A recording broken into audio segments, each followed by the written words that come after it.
한 주간 평안하셨습니까?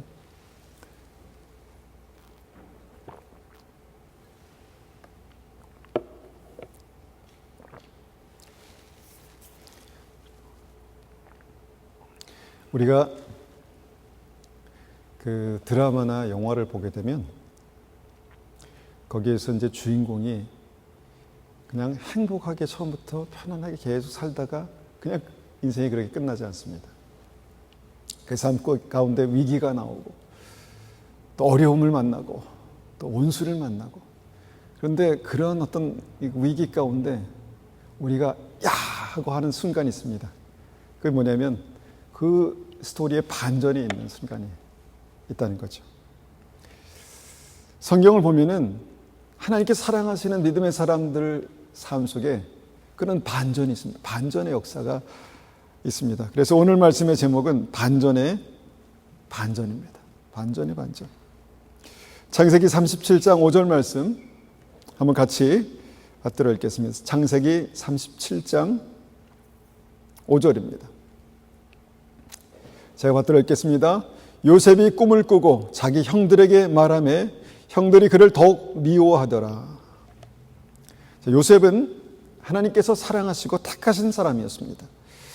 그리고 하나님께서 그에게 꿈을 주셨습니다. 그리고 그것이 너무너무 기쁘고 자랑스러워서 그것을 말하지 않을 수가 없었습니다. 말하지 않고는 견딜 수가 없었습니다. 그래서 말했더니 어떤 일이 일어났습니까? 미움을 받았다. 요셉이 좀 더 지혜로웠으면 그냥 꼭 간직하고 있다가 그냥 말았으면 좋았을 텐데 라는 생각이 들지만, 요셉의 하나님 주신 그 꿈은 정말 그냥 간직하기에 너무너무 벅찬 그런 꿈이었다는 것이죠. 하나님께서 그의 인생 가운데 하나님의 완벽한 계획을 가지고 계신다라는 것을, 그 하이라이트 장면을 이 꿈속에서 보여주신 거죠. 우리는 그것을 알고 있습니다. 그런데 요셉도 알았을 것입니다. 하나님께서 나의 삶 가운데 하나님의 놀라운 계획을 가지고 계시는구나. 그리고 창세기 37장에 그것을 꿈으로 보여주시죠. 형들의 곡식단이 자기 곡식단에게 절하는 꿈, 또 해와 달과 열한 별이 자기에게 절하는 꿈을 꾸었습니다. 성경을 보면 하나님께서 꿈을 통해서 우리에게 분명히 말씀하시고 역사하신다라고 그렇게 기록되어 있습니다. 하나님께서 역사하시는 인생 가운데 꿈을 주십니다. 비전을 주시고 실제로 그것을 알게 하십니다. 왜 그럴까요? 그 꿈을 꾸고 비전을 꾸고 그것을 가지고 소망을 품고 기도하라고 그렇게 이제 보여주신 것이죠. 결과적으로 하나님께서 요셉을 귀하게 쓰시겠다라는 그런 뜻을, 그런 계획을 말씀하셨습니다. 그래서 요셉은 그 꿈을 받고 정말 꿈에 부풀었습니다. 하나님께서 나의 인생을 귀하게 쓰시겠구나. 어떤 방법으로 쓰실까? 2번씩이나 그것을 나에게 확인시켜 주셨는데 어떻게 나의 인생을 그렇게 쓰실까? 기대가 됐습니다. 그런데 그 실제 삶 가운데 나타난 그 결과는 무엇입니까? 그 꿈 때문에 더 큰 미움을 받습니다. 형들에게 더 큰 미움을 받습니다. 시기와 질투를 받습니다. 그리고 얼마 지나지 않아서 설마 그런 일이 있을 수 있었을까라고 생각하는 일들이 요셉의 삶 속에 나타납니다. 하나님께서 역사하시고 움직여 가시는 요셉의 삶에 반전의 역사가 나타났다는 것입니다. 무엇입니까? 하나님께서 축복하셨는데, 하나님께서 택하셨는데, 하나님께서 역사하시는데 그의 삶 가운데 절망의 일들이 시작됐다는 것입니다. 반전입니다. 반전, 완전히 반전입니다. 어떻게 하나님께서 사랑하시는 요셉의 삶에 그런 일들이 있을 수 있을까? 정말 반전입니다.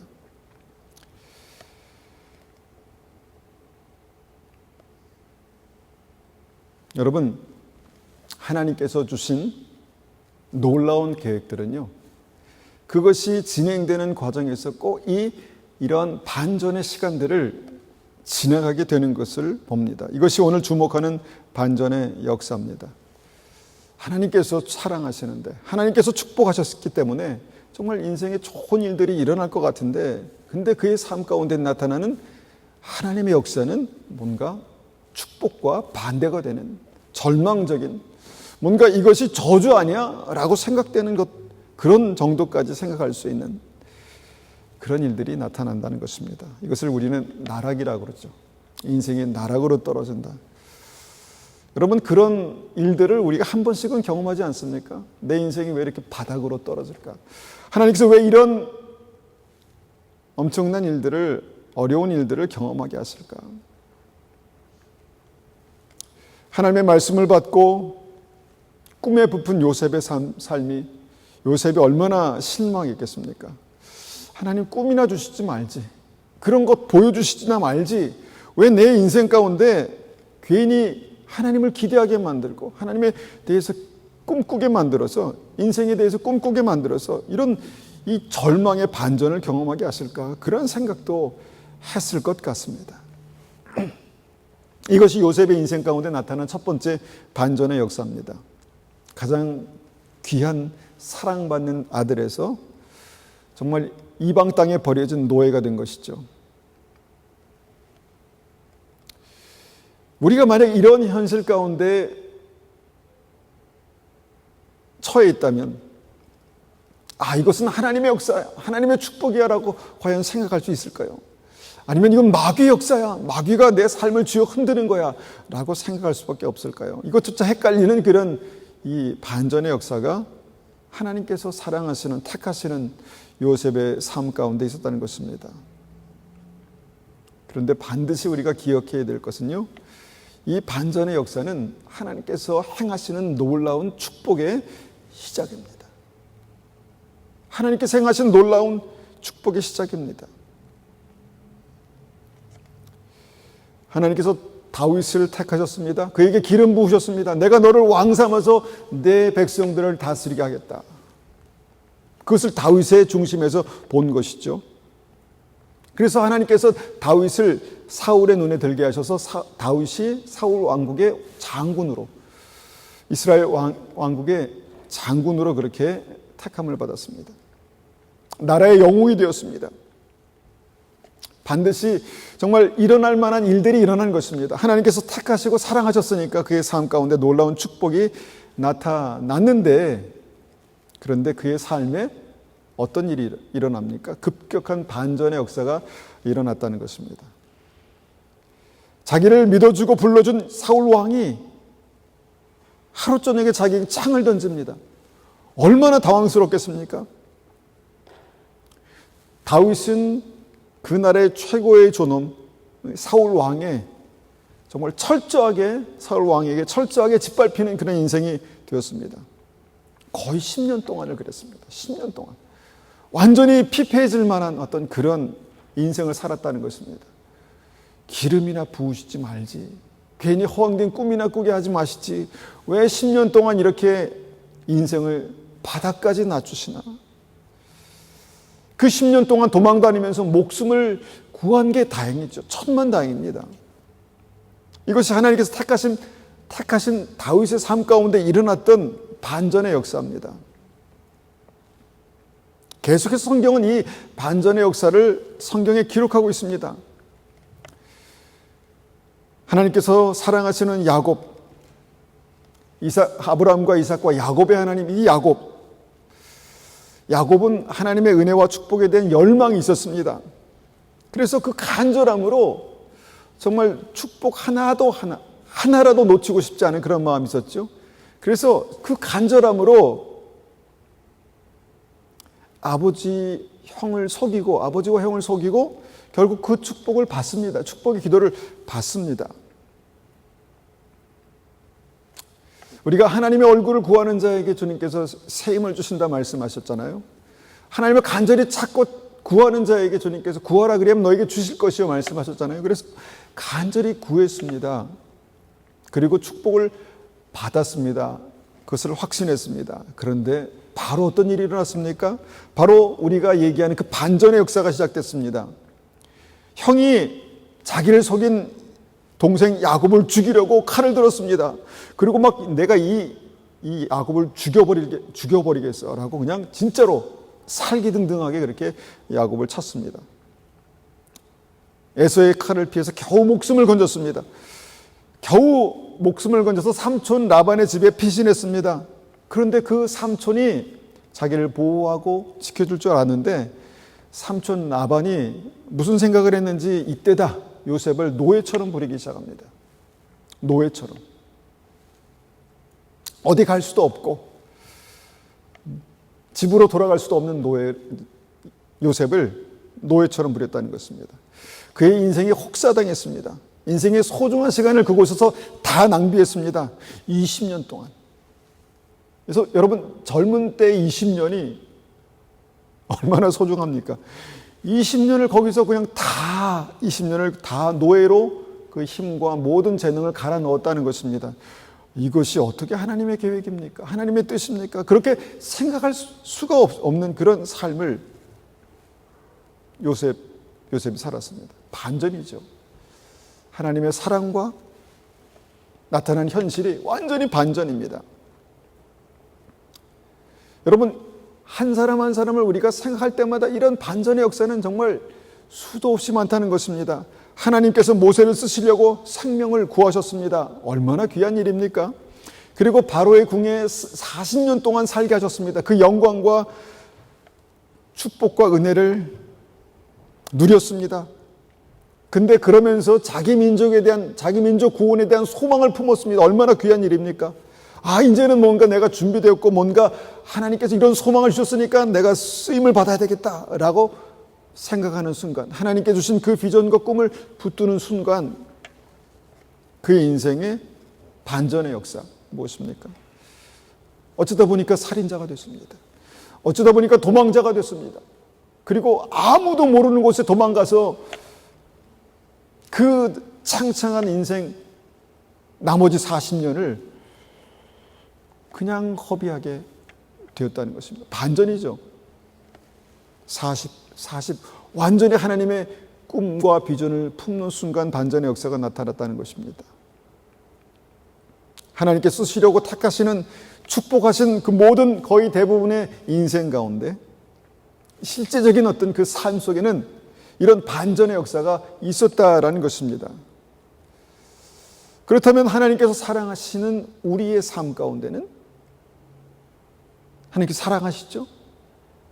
하나님께서 택하셨다고 믿으시죠? 어떤 반전의 역사가 있겠습니까? 어떤 반전의 역사가 있었습니까? 제가 이제 어머님 살아계실 때 제가 태어나기 전에 태몽에 대해서 몇 차례 들었습니다. 태몽.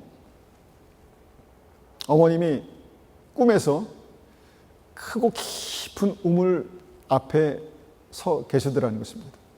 크고 깊은 우물에 서서 큰 두레박으로 그 우물, 여러분 어릴 때 우물 한번 보신 기억이 나십니까? 깊잖아요.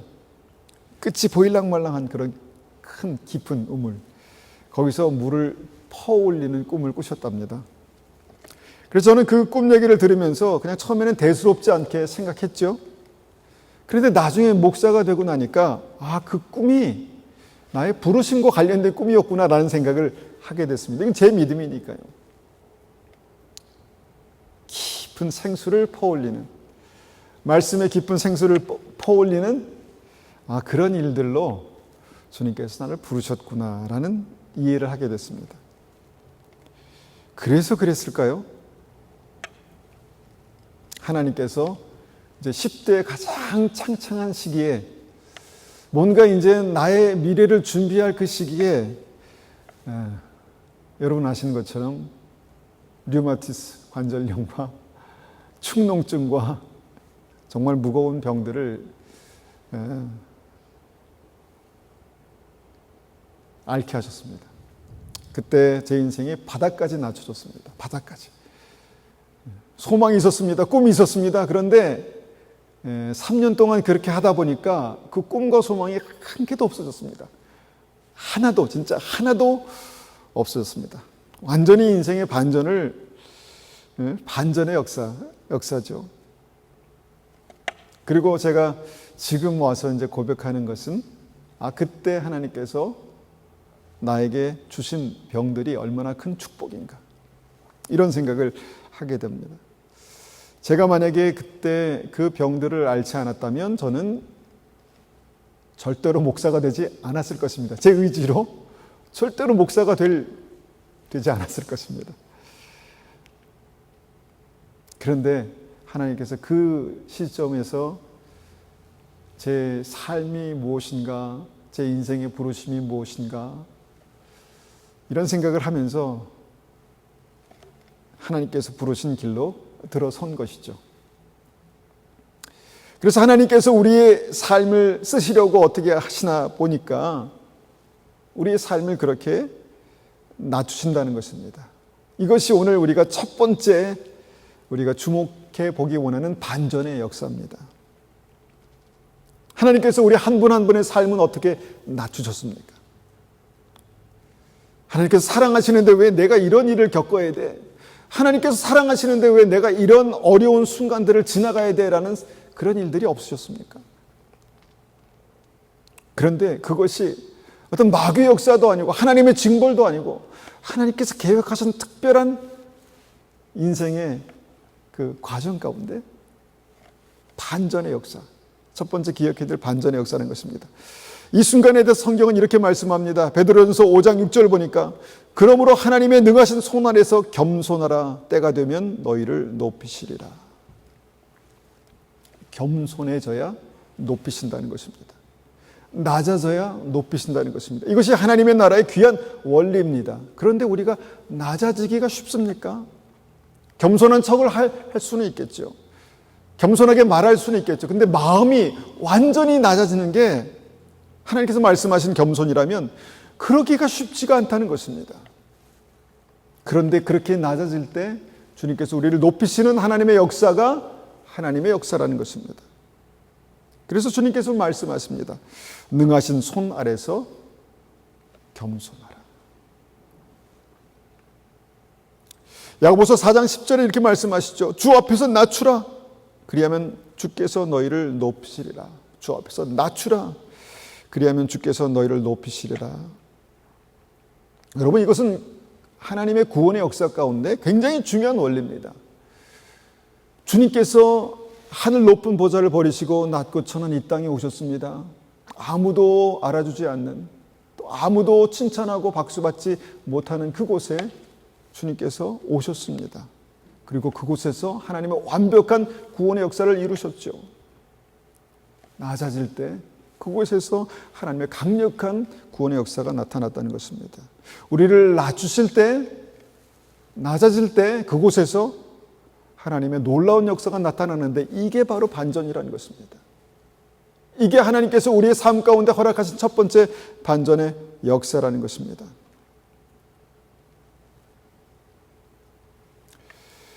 그 반전의 역사 가운데 요셉이 이제 첫 번째 하나님께서 행하시는 이 반전의 역사에 이제 들어갑니다.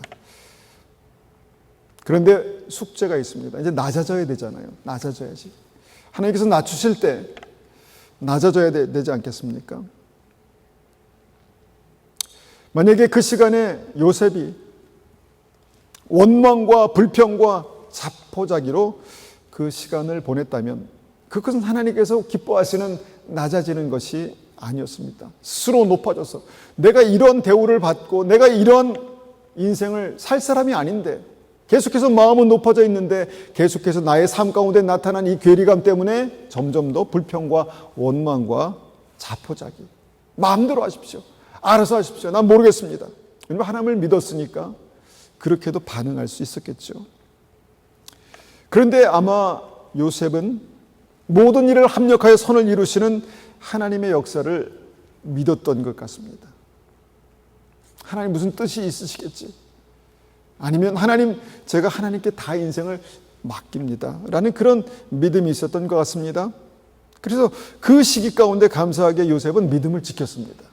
믿음을 지켰습니다. 하나님께 원망하지 않고 하나님의 뜻 가운데 인생을 맡겼습니다.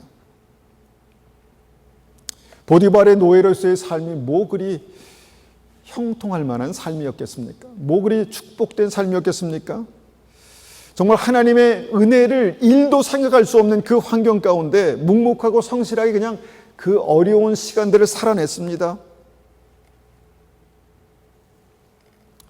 아무리 성실하게 살아봤자 그의 성실이 무슨 의미가 있겠습니까? 노예로서의 성실함? 그냥 보디발을 잘 섬기고 인정받는 것, 무슨 하나님의 일, 하나님의 거룩한 계획과 무슨 관련이 있겠습니까? 그런데 그냥 자기에게 맡겨진 일이기 때문에 그 허드렛 일, 막일을 그냥 성실하게 감당했습니다. 그런데 그런 일들을 감당하면서 요셉이 놓치지 않았던 게 있었는데, 그것은 뭐냐면 하나님을 붙들었다는 것입니다. 하나님을 믿었다는 것입니다. 그런데 하나님께서 그때 요셉이 진정으로 하나님 앞에 낮아져 있는 그 믿음을 보십니다. 그리고 그때 처음으로 하나님께서 요셉과 함께 하시니 그가 형통한 자가 되었더라라는 말씀을 하셨다는 것입니다. 형통. 이 형통의 의미가 무엇입니까? 종으로 형통해봤자 얼마나 형통하겠습니까? 그런데 이 형통이라는 것이 너무너무 중요한 것은 요셉이 하나님의 완벽한 계획 가운데 있었다는 것입니다. 그 삶을 통해서 하나님께서 요셉과 함께 하신다는 사실을 그가 보았다는 것입니다. 이게 중요한 것이죠. 물론 요셉이 그렇게 성실하게 살다 보니까 보디발에게 인정을 받고 그가 모든 것들을 다 그 종인 요셉에게 다 맡겼습니다. 그런 반전의 역사를 요셉이 살아가죠. 이게 첫 번째 챕터입니다.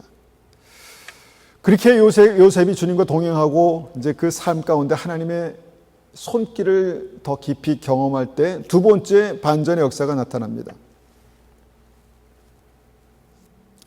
그렇게 함께 하시고 은혜 주시는 하나님 앞에 내가 내 믿음을 지켜야 되겠다라는 그 철저한 믿음을 더 갖게 됩니다. 여러분, 우리가 알고 있는 것처럼 요셉이 하나님 앞에 믿음을 지키기 위해서 얼마나 철저하게 몸부림쳤는지 우리가 이 보디발의 아내 유혹 사건을 통해서 우리가 기억합니다. 하나님 앞에 내가 죄를 범할 수 없다라는 그 신념이, 믿음이 있었습니다. 그리고 그 주인의 아내를 거절하죠. 하나님 앞에 정결함을 지키기 위해서, 믿음을 지키기 위해서, 내가 온전하게 믿음으로 살기 위해서 죄와 타협하지 않는 그 철저한 믿음이 그의 삶 가운데 나타났다는 것입니다. 그런데 여기서 두 번째 반전은 뭐냐면, 여러분, 그 믿음이라면 하나님께서 더 큰 축복으로 은혜 주셔야 되지 않겠습니까? 그런데 자기의 믿음, 마음을 지키기 위해서 죄와 타협하지 않는 그 믿음 위에 하나님께서 찬물을 부으셨습니다. 무엇입니까? 요셉이 그 일로 말미암아 모함을 받고 감옥에 들어갔다는 것입니다. 하나님 그 정도는 지켜주셔야 되지 않습니까? 그 정도는 보호해 주셔야 되지 않겠습니까? 내가 믿음을 지키려고, 다른 것도 아니고 믿음을 지키려고 내가 이렇게 철저하게 죄와 타협하지 않고 그렇게 살았는데 모함받는 것 하나 못 지켜주십니까? 그런 생각을 가질 수 있었습니다. 그런데 요셉은 노예로 사는 것보다 더 비참한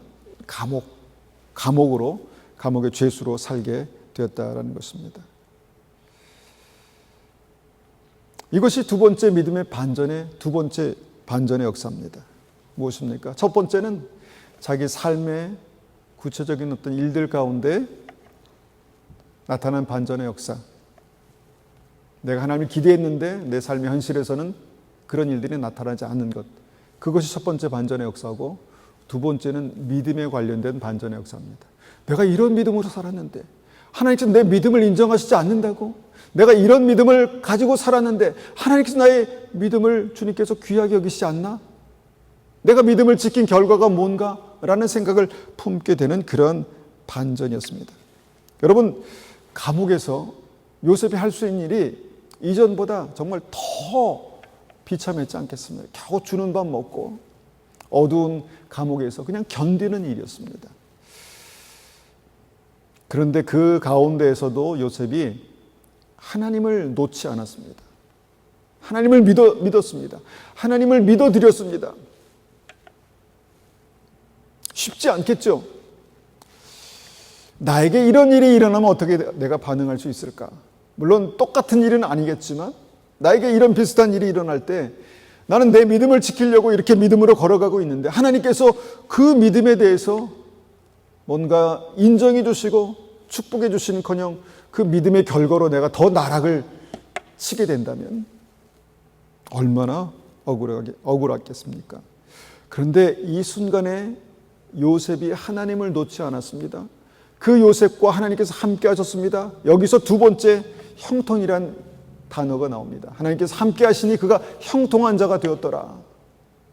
감옥에서 형통이 무슨 의미가 있겠습니까? 간수에게 인정받아봤자 무슨 그것이 이게 무슨 의미가 있을까라는 생각을 하게 됩니다. 그런데 이 형통이란 단어는요, 하나님께서 내가 너의 삶을 붙들고 있다라는 것을 요셉에게 알게 하신 하나님의 역사였습니다. 내가 너의 삶 가운데 너를 붙들고 있다, 너를 사랑하고 있다, 내가 너를 붙들고 있다라는 것들을 보이신 두 번째 역사가 바로 이 두 번째 반전에 나타난 형통의 역사였습니다. 그렇게 요셉은 두 번 크게 어떤 삶의 반전, 믿음의 반전의 역사를 경험하게 되었습니다. 그렇게 한번 말씀으로 우리의 삶을 조명해 보십시오. 우리의 삶 속에 실제의 삶 가운데 하나님께서 나의 삶을 인도하시는데 뭔가 나의 삶의 축복은커녕 엄청난 일, 어려운 일들이 있었던 시간들. 내가 믿음을 지키고 뭔가 하나님께 내 믿음의 결단을 보여드리는 어떤 그 순간에 하나님 나를 축복하실 줄 알았는데 결국 그 믿음 때문에 내가 더 나락으로 떨어졌던 이런 일들이 믿음의 사람 요셉에게 있었다는 것입니다. 그런데 하나님의 반전의 마지막 역사, 이것이 이제 하이라이트입니다. 우리가 잘 아는 요셉의 삶 가운데 있었던 반전의 역사 무엇입니까? 모든 것이 다 바닥이고 모든 것이 다 절망인데 그때 하나님께서 요셉에게 다시 꿈을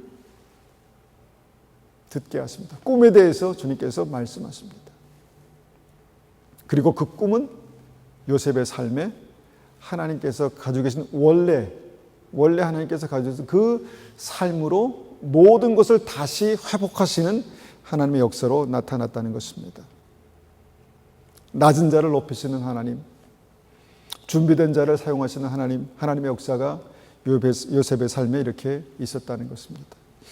하나님께 쓰임받기 위해서 우리가 이것을 알아야 되는가? 아닙니다. 이것이 바로 우리의 모든 믿음의 사람들에게 주어진 하나님의 놀라운 사명, 계획 가운데 나타나는 일들이기 때문에 우리가 이것을 알아야 합니다. 이것을 기억해야 합니다. 내가 삶의 반전의 역사 때문에 절망하고 뭔가 낙심할 때 하나님께서 이것을 통해서 나를 준비시키시는구나. 내 믿음이 뭔가 하나님 앞에 온전한 믿음을 지키려고 했는데 그것이 절망을 만났을 때 하나님께서 내 믿음의 그릇을 준비시키는구나. 이것을 주님께서 깨닫게 하시는 말씀이라고 믿습니다. 주 앞에서 낮추라. 그리하면 주께서 너희를 높이시리라. 그런데 여러분 좀 궁금하지 않습니까? 왜 하나님은 그렇게 낮추신 다음에 높이실까요? 왜 바닥을 친 다음에 올라가게 하실까요? 왜냐하면 하나님께서 한때 사랑하시고 가까이 두셨던 모든 사람들이 교만은 패망의 선봉이라는 말씀 때문에 무너졌습니다. 그러니까 우리는 이 믿음에서 뭔가 그런 약점을 가지고 있습니다. 교만하면 무너진다는 것이죠. 그러니까 교만한 것은 뭐냐면 내가 하나님 위에 선다는 것입니다. 우리의 생각이, 우리의 마음이 하나님 위에 선다는 것입니다. 사단이 그것 때문에 무너졌고요. 아담과 하와가 그것 때문에 무너졌고요. 그래서 하나님께서는 철저하게 우리에게 자유의지를 주시고 그 자유의지로 그 반전의 반전, 그 깊은 바닥을 경험하게 하신다는 것입니다. 스스로 그 상황에서 내가 어떤 상황에 처할지라도 내가 주님을 온전히 신뢰하고 믿습니다라는 그 믿음으로 내가 주님 앞에 서기를 원하신다는 것입니다.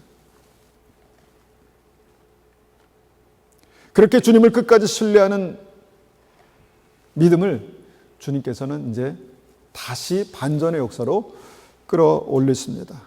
낮추실 때 높이시는 하나님의 역사, 마지막 세 번째 반전의 역사가 나타난다는 것입니다. 이것이 이제 우리가 계시록에서 말씀한 승리입니다. 승리. 이기는 자입니다. 이기는 자.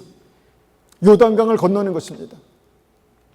광야를 지나게 하셨는데 거기서 주님께서 낮추시고 이제는 요단강을 건너서 승리하게 하시는 믿음의 역사가 우리의 삶 가운데 반드시 있다는 것이죠.